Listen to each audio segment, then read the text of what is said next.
ప్రభువైన యేసుక్రీస్తునామమున మీ అందరికీ శుభవందనాలండి. ఈరోజు దేవుని వాగ్దానం యెషయా గ్రంథము 60వ అధ్యాయము 15వ వచనము. నీవు విసర్జించబడినట్టు ద్వేషింపబడినట్టు ఎవడు నీ మార్గము దాటిపోవటలేదు.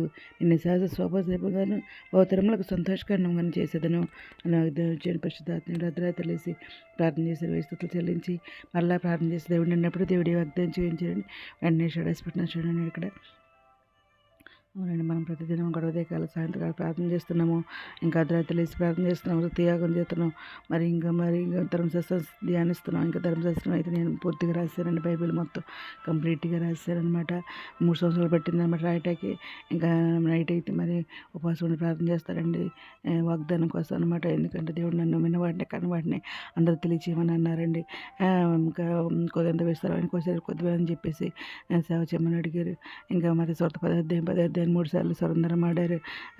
నీకు స్వతంత్రమే కావాలని 3 సార్లు ఆడారు సరందర. మరి ఇంకా యషార్ అని 3 సార్లు ఆడారండి సరందర. ఆ విధంగా మరి దేవుడు మరి అనేక సార్లు మాడుతున్నారు అనమాట. ఇంకా మరి సరందర మరి ఇంకా ఇంద్ర అని పేరు పెట్టి పిలిచారనమాట.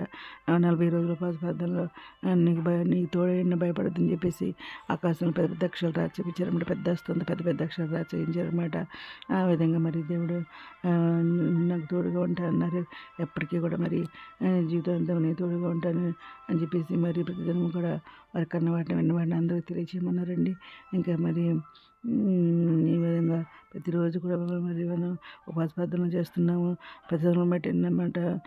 నైట్ భోజనం చేయకుండా చేస్తున్నాం. ఇంకా శుక్రవారం ఉపవాస ప్రార్థనలు పొద్దున్న సాయంత్రం దాకా తినకుండా మరి ప్రతి నెల కూడా మరి 3 రోజులు ఉపవాస ప్రార్థన చేస్తున్నాం. సాయంత్రం దాకా తినకుండా మరి నైట్ అయితే ప్రతిరోజు కూడా మరి ఉపవాసం ఉంటున్నాం. కాబట్టి దేవుడు మనల్ని విడిచిపెట్టి దేవుడు కాదనమాట. ఆయన మన స్వభావంగా బహుతరములు సంతోషకరం చేస్తారన్నారు. ఇంకా ఏమనగా నేను నీకు రక్షకుడని అంటున్నారు. పరాక్రమం గల యాకోబు దేవుడు అని అంటున్నారు. నీ మోచకుడని అంటున్నారు. అవునండి, నేను మోచించి పేరు పెట్టి పిలిచి నేను నశొత్తారన్నారండి. సరందరూ మరి 100 రోజుల పశుపార్థనలో ఇంకా ఆ విధంగా మరి దేవుడు మాట్లాడే దేవుడు నిజమైన దేవుడు మాట మన దేవుడు. ఇక్కడ నీ దేశంలో బలతకరమైన మాట వినపడదు అంటున్నారు. నీ సరిహద్దులు పాడని మాట కానీ నాశనమైన మాట కానీ వినపడదు అంటున్నారు. రక్షణ నీకు ప్రాకారంలో నీవు ప్రఖ్యాతి నీ గుమ్మల నీవు చెప్పుకుందామని అంటున్నారు అన్నమాట. ఇంకా మరి ఇక మీదట పగలు సూర్యుని ప్రకాశం నీకు వెలుగ్గా ఉండదంటున్నారు.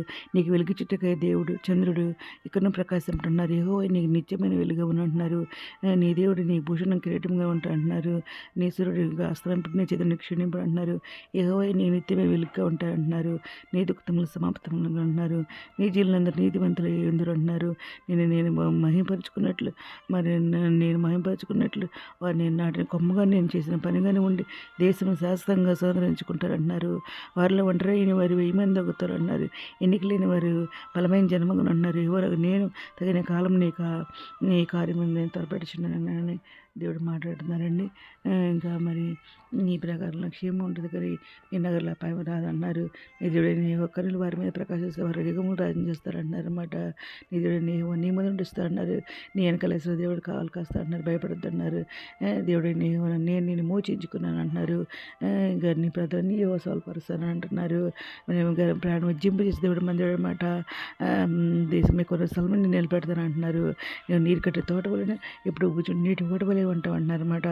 ఆకాశం భూమి కదిసిపోతుంది నా మాటలు ఏమాత్రం కదింపు అంటున్నారు. భయపడగా నిబ్రంగులకి ధైర్యంగా ఉండమని దేవుడు ఏదైనా మాట్లాడారండి. ఎక్కడ నేను తీసుకెళ్ళి చెరలా పడవేశాను. నేను మరలా నేను తీసుకొస్తా భయపడొద్దని చెప్పేసి అన్నారు. ఎవరి మెసేజ్ తన మీద ఆనుకుంటూ అని పూర్ణ సంతకాలుగా చేసే దేవుడు మన దేవుడు అనమాట. నిజంగా వారు పెట్టే వరకు ఆయన ఏవో సమీపంగా ఉన్న దేవుడు అనమాట. దూరమైన వారికి తెలియజేయమంటున్నారు. ఇశ్రాయేలుని చెదరగొట్టిన వారు తన గొర్రె మందిని కాపాడతానని తెలియజేయమని ఏదైనా మాట్లాడుతున్నారు. ఏదైనా మరి నేను సహజంగా పోతారు సొంతంగా నేను చేస్తానని చెప్పేసి మాట్లాడతారండి. ఈ దినం అందరి చేతున్నారని కోరుకుంటూ ఈరోజు మనం ప్రార్థన చేసుకుందాం. మౌనత సరస్వతి మంత్రాన్ని ఘనమైన తీసుకుంటుందండి. అనుమతి ప్రపంచం ప్రతి ఒక్క బిడ్డని పేరు న్యాయం చేసుకుని అయినా ప్రతి ఒక్క బిడ్డ కావాల్సి తెరకండి. అక్కడ తెచ్చండి, కోరికలు తెచ్చండి. ఆయన చని బిడ్డలు మంచి విద్యా శైలి దేవుని ఉద్యోగాలు తెచ్చండి. ఆయన ఆదిపస్తున్న వరకు ఆర్థిక సాయం తెచ్చండి. ఆయన అనురగ్ధాన్ని స్వస్థపరచండి. ఆయన వేదలతో కొరవదొచ్చిన ఆయన కొంగిన వాళ్ళు లేవుతున్న ఆయన మిత్రులు రాని మీరు ఇచ్చడానికి రక్షణ తెచ్చండి. ఆయన మిత్రులు రాని మీరు ఇచ్చడానికి మీద ఫ్రెండ్ ఒక చెప్పమని ఎత పురుగులను బాగా దయచేయమని మా ప్రభు పేరు చూడండి యేసుక్రీస్తు పరిశుద్ధమైన అడిగి వేడుకొని ప్రార్థిస్తాం తండ్రి. మేము మీ అందిన ప్రార్థనలు మా కుటుంబాన్ని కూడా జ్ఞాపకం చేసుకోమని మనం చేసుకుంటున్నానండి. ప్రభు సేవలో మీ సహోదరి. God bless you.